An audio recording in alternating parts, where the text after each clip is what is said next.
Two minds, two hearts, we break through the fence, unpacking the thoughts that don't make much sense. Psychology's the vibe, let your worries dispense. We're diving in deep, this is Two Cents. Hi guys, welcome back to my YouTube channel. So recently I was thinking kuna wasichana nilikuwa naona ama I used to know na nilikuwa nafikiria na wasichana wao wanaringa.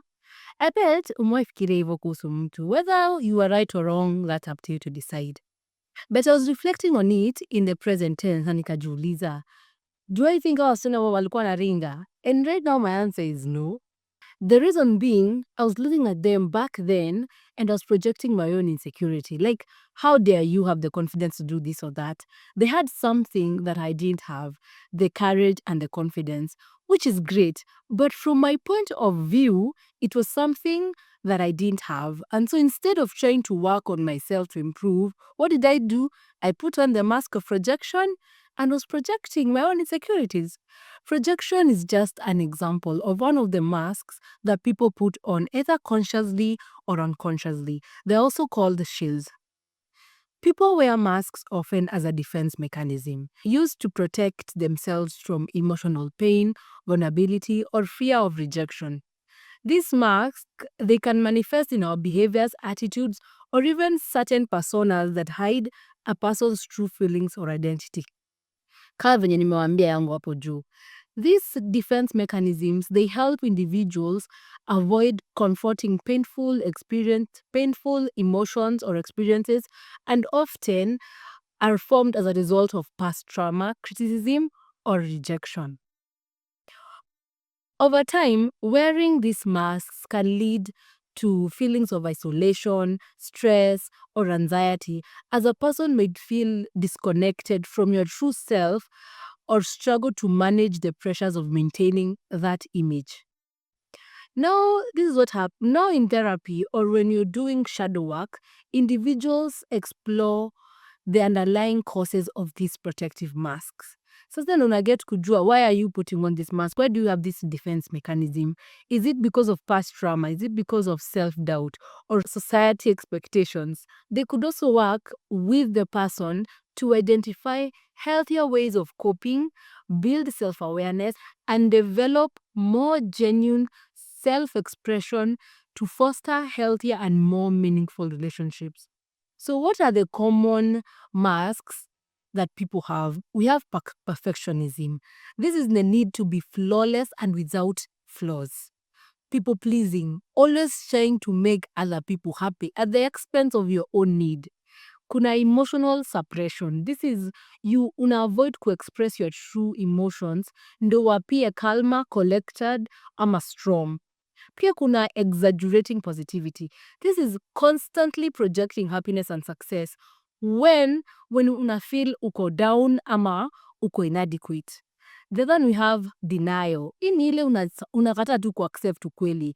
For example, a person may deny having substance abuse despite we have clear evidence and consent from loved ones, or una avoid to acknowledge the severity of the health diagnosis by bypassing crucial treatments. Ni kukataa tu ukweli na una evidence iko tu kwa macho yako.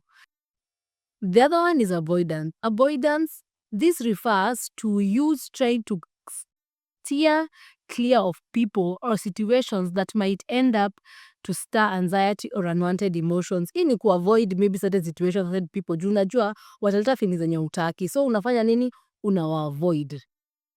The other one is repression. Repression involves subconsciously blocking memories or experiences that are painful or unsettling. An individual who was rejected or neglected during their childhood might not recall specific instances, but might carry feelings of unworthy or avoid forming attachments in their other relationships juu anaogopa kenye tamfanyikia. So kenye ana block out hizo.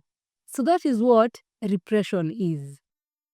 The other new projection, the one I talked about when I started, this is attributing your undesired feelings or thoughts onto someone else. You see, a person who's uncomfortable with their own anger might constantly perceive others as angry. Or someone who is insecure about their work ethic might criticize their colleagues for being lazy. This defense mechanism becomes even more damaging when it is woven into a narcissistic behavior pattern. The other one is displacement. Displacement involves redirecting emotions from the original source to another person or object. For example, an employee might be experiencing criticism from the boss, and they might decide to channel their frustration by snapping at their family when they get home. Now that is what they are doing. They are displacing their feelings of frustration from their boss to their family. That is what displacement is.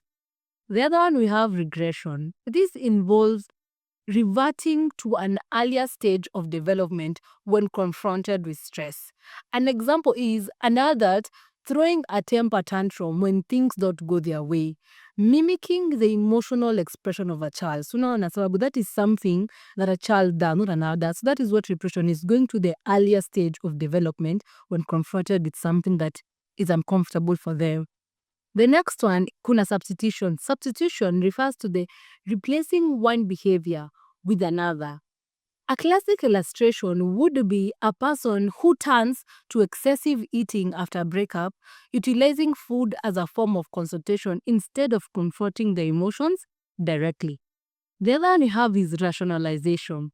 Rationalization involves crafting seemingly logical excuses for behaviors or actions that are truly driven by rational motives.